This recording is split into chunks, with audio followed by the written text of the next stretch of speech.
En manchette ce soir, Émilie Le Sartarian quitte ses fonctions de co-porte-parole de Québec solidaire. Une démission qui secoue dans la région. C'est une grande perte pour les régions, pour la région, pour le Québec, parce qu'Émilie a fait un bon boulot. Après la série de Béarn, voilà que Ryan ferme pour une durée indéterminée. Et une 32e édition de la Semaine minière sous le thème de l'innovation. La Semaine minière, c'est une occasion de mieux connaître, de démystifier l'industrie minière.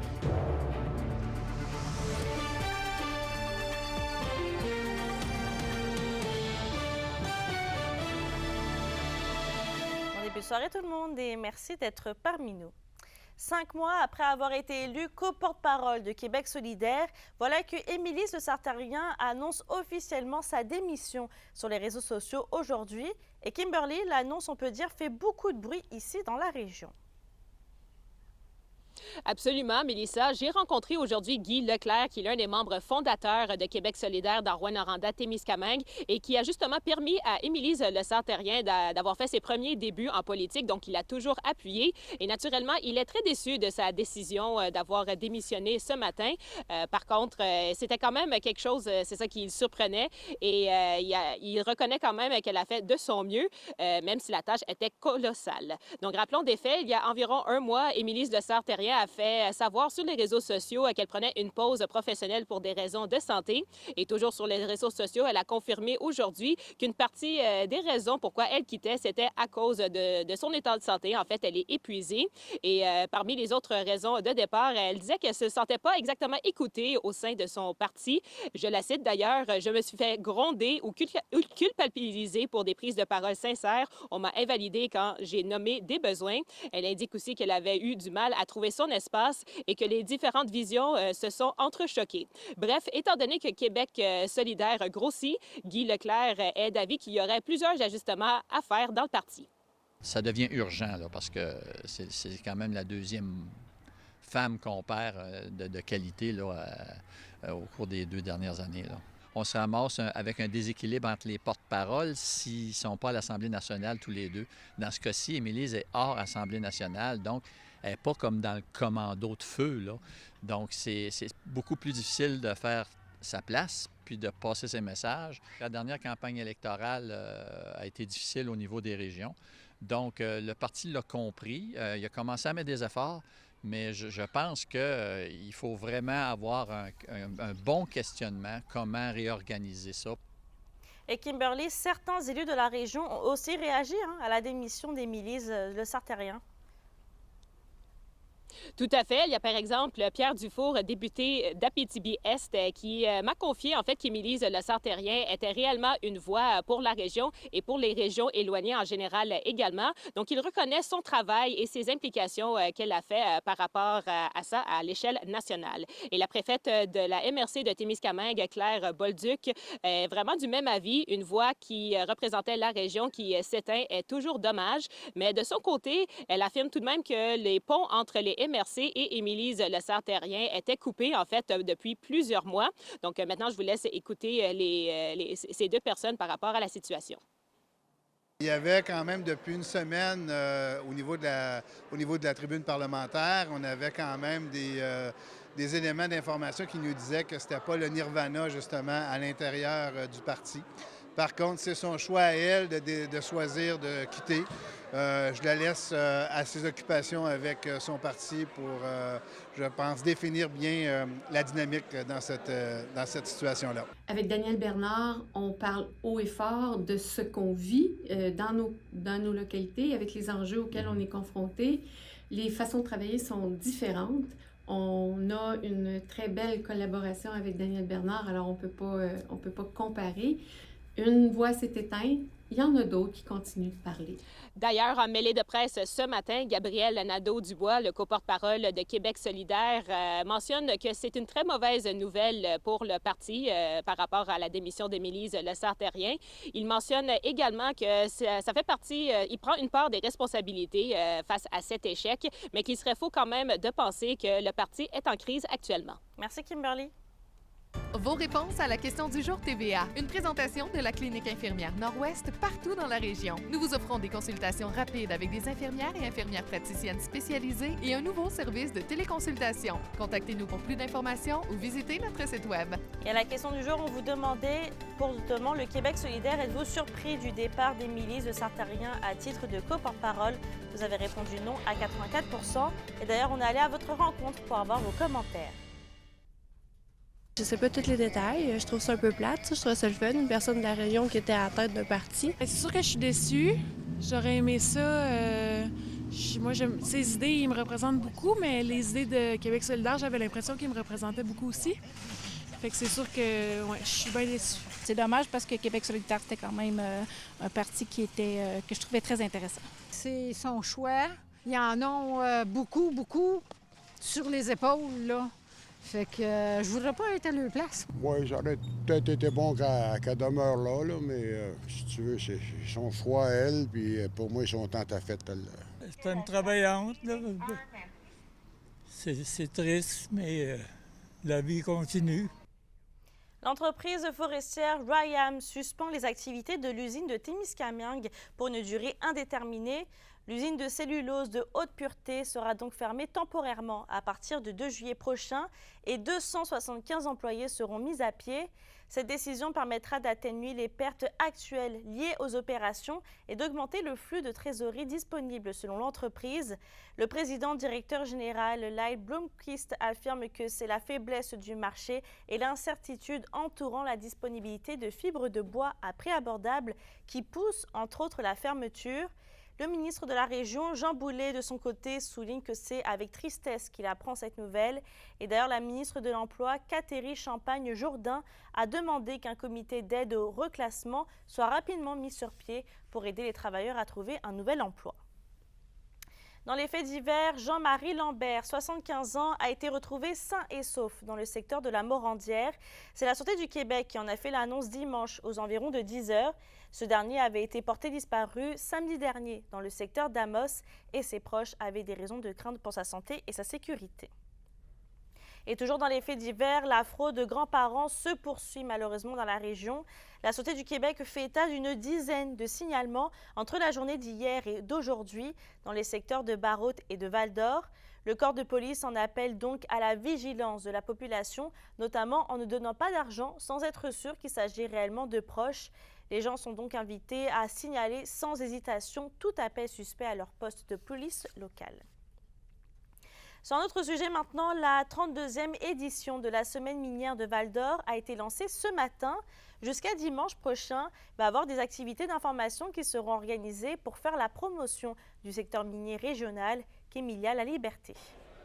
C'est parti pour la 32e édition de la Semaine minière de Val-d'Or. Pour l'occasion, des acteurs du domaine minier iront à la rencontre de la population pour présenter l'innovation et le développement du secteur. La Semaine minière, c'est une occasion de mieux connaître, de démystifier l'industrie minière. Pour la directrice générale de Meglab, Kim Valade, qui a été nommée présidente d'honneur, c'est aussi le moment d'exposer la force de la collaboration entre les différentes entreprises d'exploitation minière. Cette année, c'est super intéressant parce que la thématique, c'est « Ensemble, innovons pour le futur ». Et là, je crois que le mot important là-dedans, c'est le « ensemble ». Je pense que le fait d'être capable de travailler, que ce soit plusieurs fournisseurs, le partenariat entre fournisseurs, mais aussi avec la minière ou les organismes régionaux, c'est essentiel pour continuer à innover puis rayonner en dehors de notre région. L'industrie a grandement évolué au cours des dernières années. C'est pourquoi, selon Christine Duchesneau, qui est à la tête de l'Institut national des mines, il est important de faire valoir l'éventail des métiers du domaine minier. Je prône beaucoup la formation minière, alors on travaille vraiment à l'actualisation de la formation minière. Il faut attirer les jeunes vers le secteur minier. Nous avons fait une étude auprès des conseillères et conseillers en orientation au Québec afin de savoir quelles sont leurs perceptions du secteur minier. On sait très bien que dans les régions minières, comme en Abitibi-Témiscamingue, sur la Côte-Nord, nord du Québec, ça va. Mais à l'extérieur des régions minières, les conseillers d'orientation sont très peu au fait de ce qui se passe vraiment dans le secteur minier. Ils n'ont pas tendance non plus à en parler. Alors que la ministre des Ressources naturelles pourrait prochainement déposer une révision de la loi sur les mines, le député d'Abitibi-Est assure de son côté que tout sera fait pour assurer une bonne compréhension des pratiques de la région. Ça sera de voir comment que le tout peut se travailler, mais on va rester, comme je vous dis, aux aguets pour s'assurer que s'il y a quelques modifications possibles, bien, que les bonnes informations sont véhiculées et non simplement des informations qui nous viennent de gens du Sud qui ne connaissent pas l'industrie minière et qui ne connaissent pas non plus les bonnes pratiques et les pratiques minières. Des conférences, des visites de mines ou encore des jeux questionnaires vont avoir lieu toute la semaine à Malartic et à Val-d'Or, et ce, jusqu'à dimanche. Kémilia La Liberté, RNC Nouvelles, à Val-d'Or. Et d'ailleurs, toujours dans le monde minier, l'entreprise Meglab a annoncé ce matin que le premier centre régional d'électrification mondiale va prochainement être implanté à Val-d'Or en collaboration avec Epiroc. L'objectif est d'accompagner les industries minières dans leur transition énergétique et dans les prochains mois, des véhicules à batterie devraient d'ailleurs arriver à la mine Odyssée.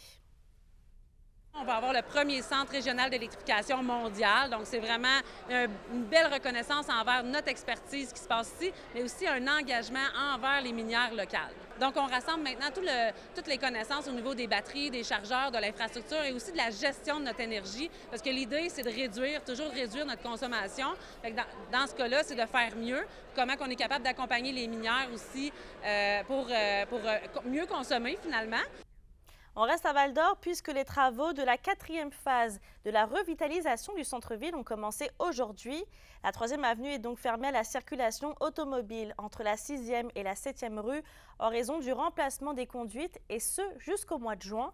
Les travaux d'aménagement de surface de leur côté vont être réalisés jusqu'en septembre et la ville mentionne que diverses initiatives vont être déployées au cours de l'été pour favoriser la fréquentation du secteur.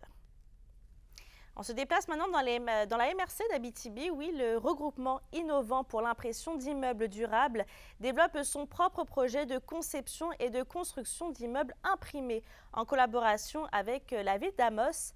L'organisation associée au cégep de l'Abitibi-Témiscamingue pourra ériger une maison modulaire 3D sur un terrain qui a été offert à l'est d'Amos par la municipalité. Et c'est la première habitation modulaire du genre construite au Québec et membre aussi de l'organisme Habitat pour l'Humanité qui permettra de lutter contre la crise du logement auprès des familles démunies. La maison offerte sans mise de fonds et avec une hypothèque à un taux très bas et payée en échange de 500 heures de bénévolat. Pour faire un vrai projet de construction, bien, ça nous prenait un ingrédient, en fait, qui nous manquait jusqu'à tout récemment au niveau du regroupement, puis que la ville d'Amos, en fait, nous amène aujourd'hui. On a aussi développé un nouveau quartier dans le développement d'Amos-S. Et quelle tribune de pouvoir faire le premier bâtiment imprimé à l'aide des universités et des cégeps, à l'aide d'Habitat Humanité Québec, puis que ce soit à Amos. Moi, je trouvais ça extrêmement intéressant et valorisant. Ça fait quand même plusieurs semaines, plusieurs mois qu'on travaille à préparer tout ce projet-là. Alors, fait que le début, on n'a pas parlé quand est-ce qu'il débuterait. On n'a pas parlé, hein? On vise 2025. Le magazine Couvert Boréal fait peau neuve. L'équipe de l'Association forestière de l'Abitibi-Témiscamingue a présenté ce matin la nouvelle mouture de son magazine et de son logo. Couvert Boréal souhaite maintenant élargir son bassin de lecteurs. Il est publié 4 fois par année et met en vedette la vitalité du milieu forestier de la région. Une bibliothèque numérique verra aussi le jour prochainement pour permettre de consulter l'entièreté des articles produits depuis plus de 20 ans par le magazine. Continuer à capter l'attention des nouveaux publics, puis de poursuivre avec ceux qui nous suivent depuis toujours, qui reconnaissent notre couleur, mais qui sentent l'élan de changement puis l'importance pour nous de toujours s'actualiser. C'est une richesse extraordinaire qui se cache dans ces pages-là depuis 20 ans. Des articles scientifiques, mais qui sont très bien vulgarisés. On veut toucher un grand public. On veut les intéresser à la richesse de la forêt en Abitibi-Témiscamingue et dans le nord du Québec. L'indice boursier minier au TVA Nouvelles 18h est une présentation de GFM Groupe Financier. Dirigeants d'entreprises et particuliers, fiez-vous aux experts de GFM pour vos placements, assurances de personnes et assurances collectives. Car pour vous, ils vont au-delà de la finance. Après la pause, voyez combien de prix l'indice bohémien a remporté à la soirée annuelle de l'Association des médias écrits communautaires du Québec. On vous dit lesquels après la pause. Les SADC de l'Abitibi-Témiscamingue et du nord du Québec vous présentent la bonne nouvelle économique TVA. Le 20 avril, la Chambre de commerce de Val-d'Or a tenu son 44e gala de l'entreprise, récompensant 18 lauréats pour l'année 2023. Le filon de l'entreprise de l'année a été remis à la microbrasserie Le Prospecteur. La Sopfeu a reçu le prix spécial du jury. Tania Pache a été élue personnalité de l'année et le filon Paul Giraud a été attribué à Ginette Veillet. Félicitations à tous les lauréats. Les SADC, partenaires de l'économie de la région.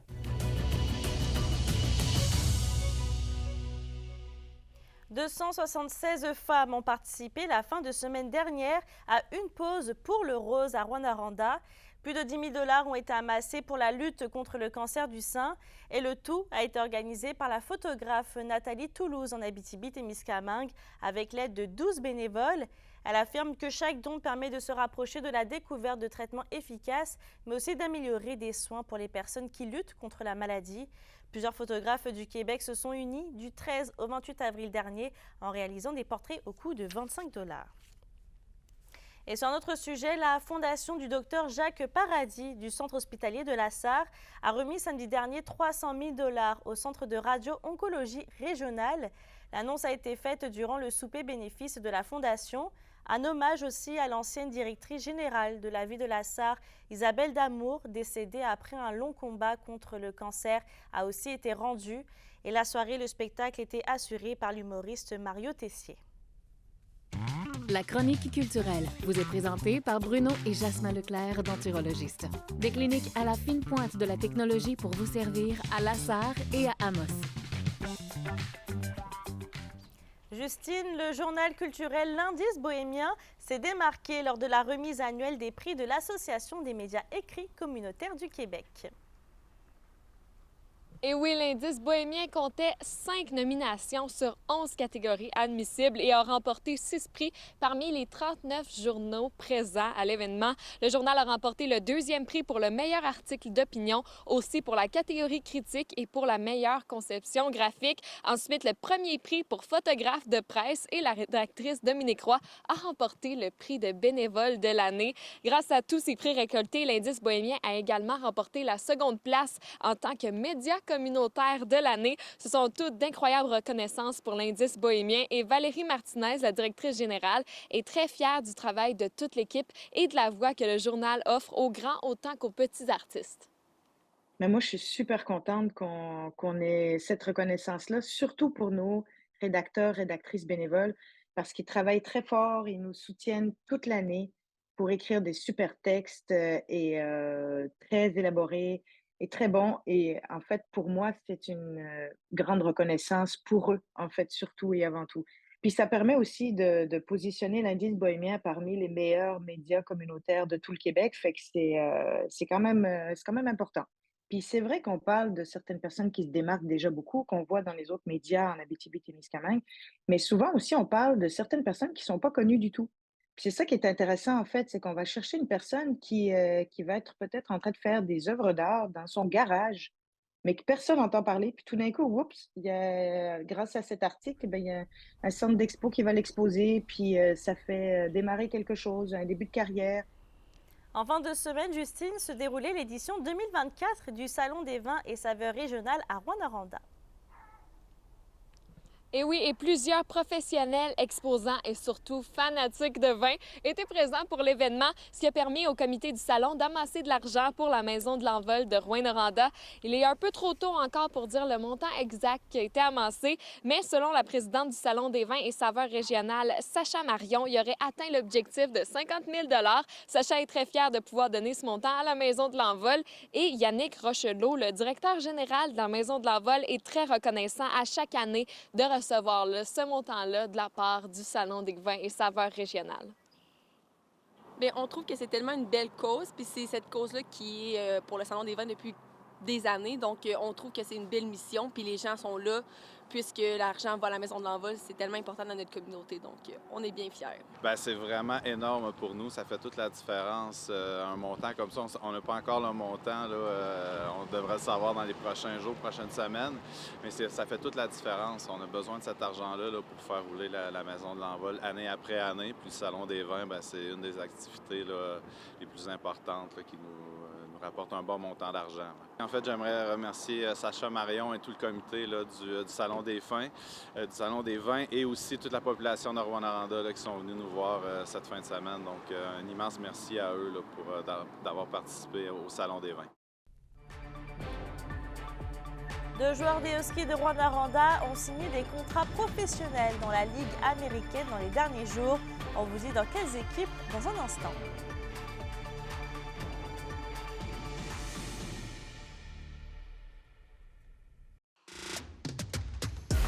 Les sports vous sont présentés par Thibaut GM, votre concessionnaire de confiance à Rouyn-Noranda, là où qualité et choix se rencontrent.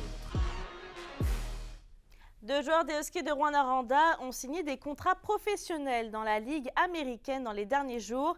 André Loshko s'est entendu avec l'équipe affiliée du Seattle Kraken, alors que Samuel Savoie signe un contrat avec l'équipe affiliée des Chicago de Blackhawks. Ces 2 ententes ont été signées avant le début des séries de la AHL, leur permettant de prêter main forte à leur nouvelle équipe.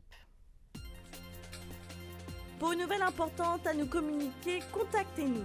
Nouvelle au pluriel à commercial rncmedia.ca, par téléphone 1-866 463 4636 et notre site web tvabtb.ca.